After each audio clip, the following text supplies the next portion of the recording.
This is an Eyewitness News special presentation. Superstorm Sandy, 10 years later. It has been 10 years since the flooding, 10 years since the fires, 10 years since so many people lost so much, some their homes, some others their lives.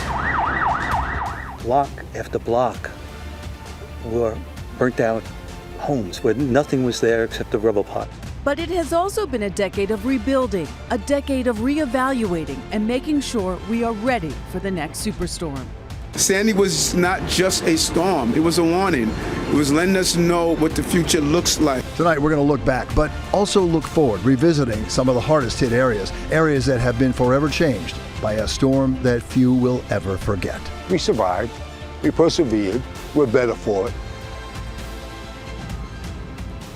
And good evening from the Rockaways. I'm Sade Better-Noir. And I'm Bill Witter. We are standing on the boardwalk, the rebuilt boardwalk near Beach 97th Street. Superstorm Sandy decimated this community and so many others across the tri-state area. This is what the Rockaways boardwalk looked like in the days right after the superstorm hit. And what a difference a decade makes. You can see concrete has replaced the wooden board on the boardwalk. Protective dunes are now in place on the beach, and homes in the neighborhood have been rebuilt. So over the next half hour, we're going to look at the ways communities have built back stronger and smarter, because in many ways this storm served as a kind of wake-up call for everyone. We also look back at some of the more memorable moments from a decade ago. Remember those babies wheeled out of the hospital when NYU Langone lost power? We're going to see how they're doing 10 years later. We start tonight with meteorologist Lee Goldberg. He guided us through the storm 10 years ago and said the night before on our air, this will be a storm like we have never seen before. Don't underestimate it. He's now looking at how prepared we are for the next superstorm. Lee's live in the Midland Beach section of Staten Island. Lee? You know, Bill and Sade, it's ironic that we're both in these serene settings as we recall the fury of Sandy. I'm right here in Midland Beach, and the eastern shores of Staten Island just felt the full force of Sandy. If you've ever even seen my weather maps between Breezy Point and Sandy Hook, it's just prime. The next stop for that water rushing in off the ocean is Staten Island. But once that water has come in, there have been efforts to mitigate where that flood water goes to get it off the streets. And that's why I'm in Midland Beach. Not at a nature preserve, not at a bird sanctuary. This is a Blue Belt location in Staten Island, one of the more than 80 locations. And this is a man-made storm pond, and it's absolutely gorgeous. We're beautifying and fortifying at the same time. There are native plants along the shore which slow down the water flow and actually even filter it. The water is contained here until the storm ends and then released slowly, not through your typical pipes, but through these natural creeks across the area, which ultimately drain into the harbor. So they're using the ecosystem. It's so impressive, and it's one of the many resiliency projects that are happening across the area to protect us from future storms. You want to get out of the way of this storm. It is going to be a supercharged beast. As Sandy set its sights on the tri-state area, we knew how powerful the storm was and how it could easily wipe out much of our infrastructure. 14 feet of a surge in lower Manhattan. I mean, lower Manhattan's going to be underwater in that case. And it was, including many of the NYCHA developments on the Lower East Side. Some of those buildings were completely gutted and devastated. Around here, there was some damage, but in this particular area, we have 4 NYCHA campuses, which were heavily damaged. Right now, the city is working on creating coastal resiliency projects that will protect several miles of waterfront property across Lower Manhattan. Things like berms, flip-up gates, flood walls, a raised park. That park on the east side will replace what is currently there in order to raise the land high enough to protect the neighborhood from future storm surge. Most of the NYCHA developments are on the waterfront, so we will get hit first, and we need that flood protection. When it'll be finished, another story. It will take years, perhaps decades, to fully fortify the coastlines. So agencies like the MTA had to take more immediate steps to protect their equipment. We've got the B, the D, the F, the Q, the N, and the G. Last week, I visited the Coney Island Rail Yard, which is North America's largest train storage and maintenance facility. Sandy's storm surge sent 27 million gallons of salt water into the yard, destroying rail lines, power cables, and switching monitors. Fast forward 10 years. A 2-mile-long flood wall now surrounds the area. A new drainage system is in place, and we're standing right now on a power cable bridge that holds all of our power cables up, drops the cables down to feed the subway lines, and that's what allows the subways to move out of here and travel across the system. Protecting this Coney Island yard was just one of the many MTA resiliency projects. The agency also had to protect individual subway stations, many of which were underwater immediately after the storm. But no two stations are exactly alike, and different flood mitigation plans had to be developed. For example, at the Bowling Green station, this is the Flex Gate, a Kevlar barrier that is cranked out over a staircase and can stop up to 20 feet of water. At South Ferry, there are interlocking planks that essentially board up all entrances to the station. And then there is this 3,000-pound so-called marine door that blocks water from entering. So this shows you the level that the water was in this station. This is not a subway station, but rather a Con Ed substation that was significantly damaged during the storm. Flooding at this station and 2 others in the city left 250,000 customers in the dark. And there's the explosion. It took about 5 days for all of the power to return to Manhattan, but it took several years for Con Ed to fortify its substation. Before Sandy, a chain link fence surrounded the area. Now there is a concrete perimeter wall. But the biggest, costliest, and most time-consuming change involved moving all potentially vulnerable equipment. Earlier we were at ground level and now we're 2 flights above, which is the new control room.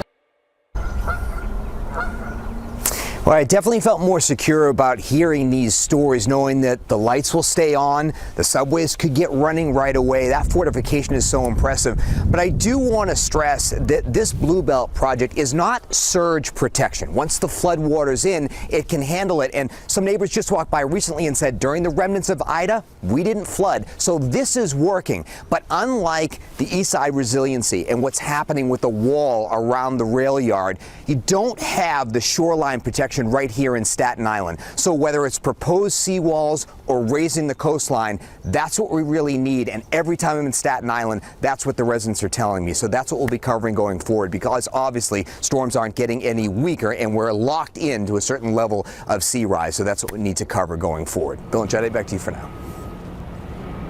Yeah. So much work still to be done. Yeah, a lot more needs to be done and moving ahead. Well, next we want to actually move to Long Island, and it's hundreds of miles of coastline. So many communities hard hit. For instance, in Suffolk County, the storm surge breached Fire Island. This is newly obtained video we just got of the flooding after the storm 10 years ago. But in the last 10 years, homes were rebuilt and rebuilt higher. In fact, FEMA regulations now require new homes have to be at least 18 feet higher along the waterfront. Meanwhile, in Nassau County, Long Beach suffered so much damage during Sandy. And Jay Burkett was there 10 years ago and returned to see how people have rebuilt. It's beautiful down here now. It's hard to believe that we had a storm like that, really. I mean, I look back on it and say, I can't believe that we lived through it. Long Beach, Long Island, in the fall of 2022.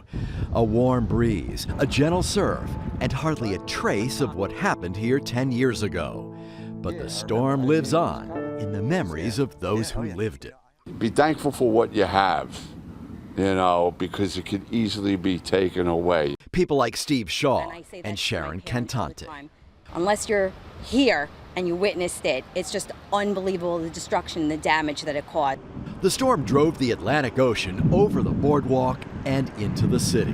The waves are so powerful, it's actually swept the lifeguard station here in Long Beach, swept the lifeguard station off its foundation. As the rain and wind ripped up Long Beach, we covered it live from room 310 in the Alegria Hotel.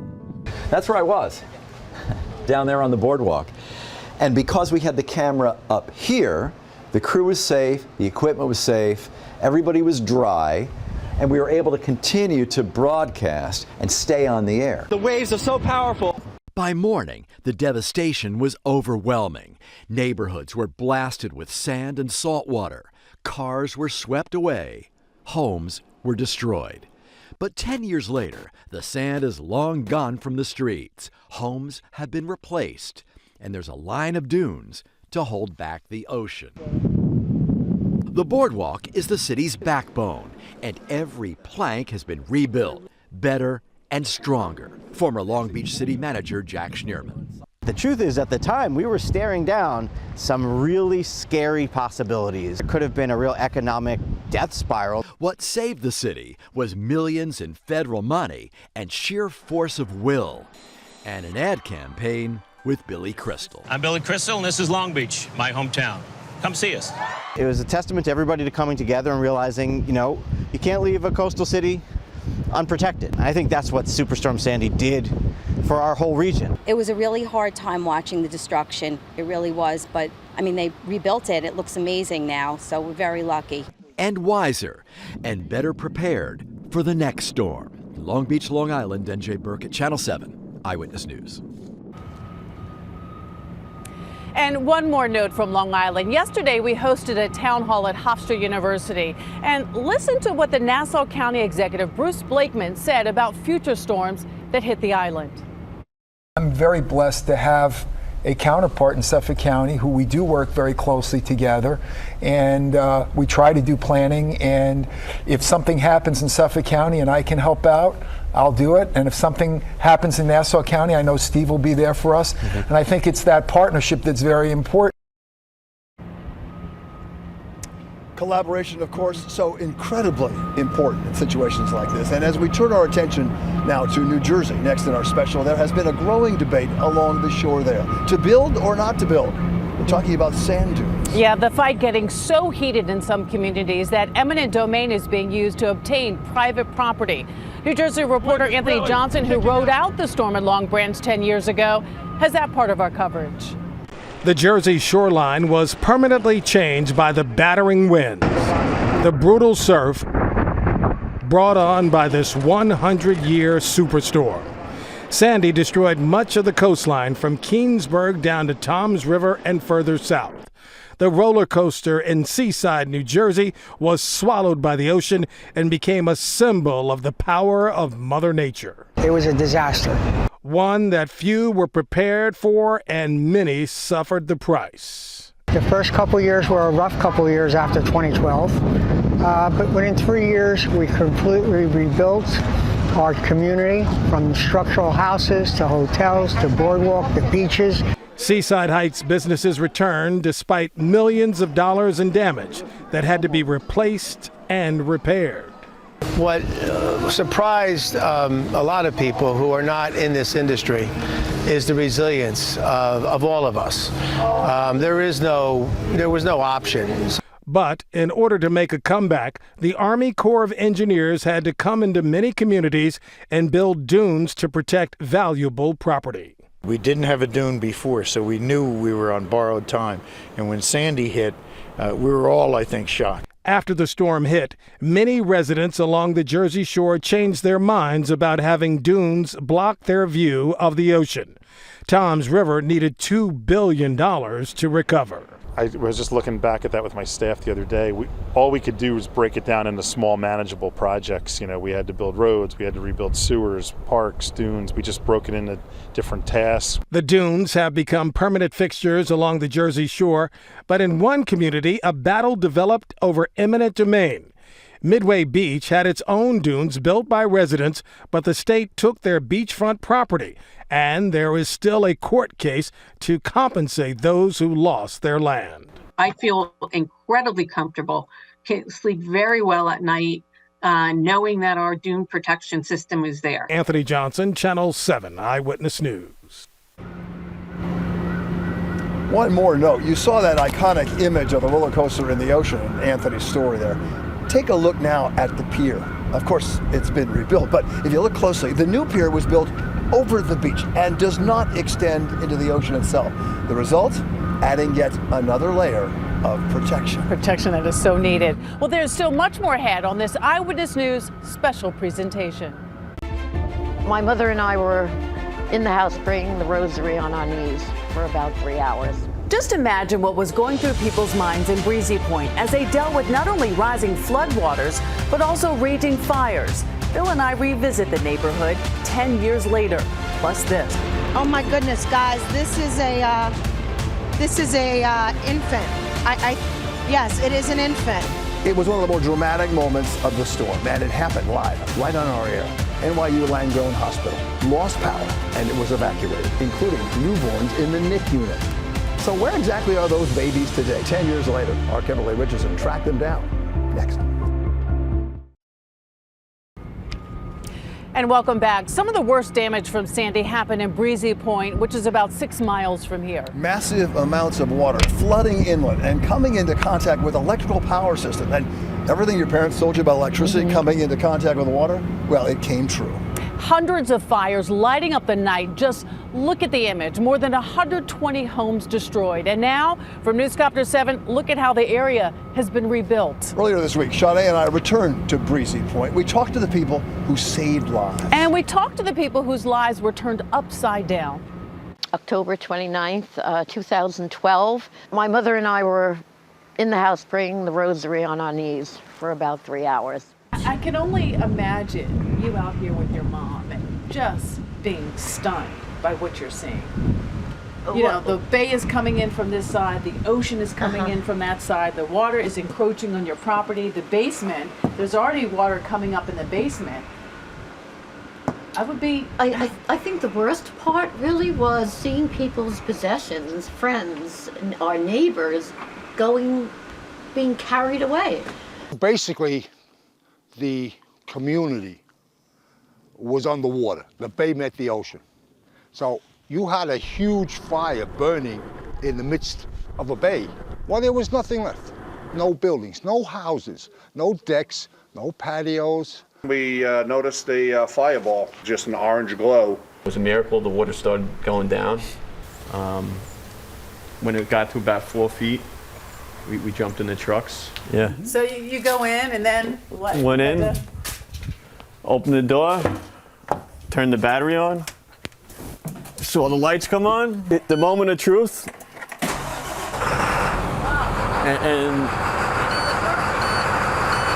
And then we were able to, now we knew we were in business. Right.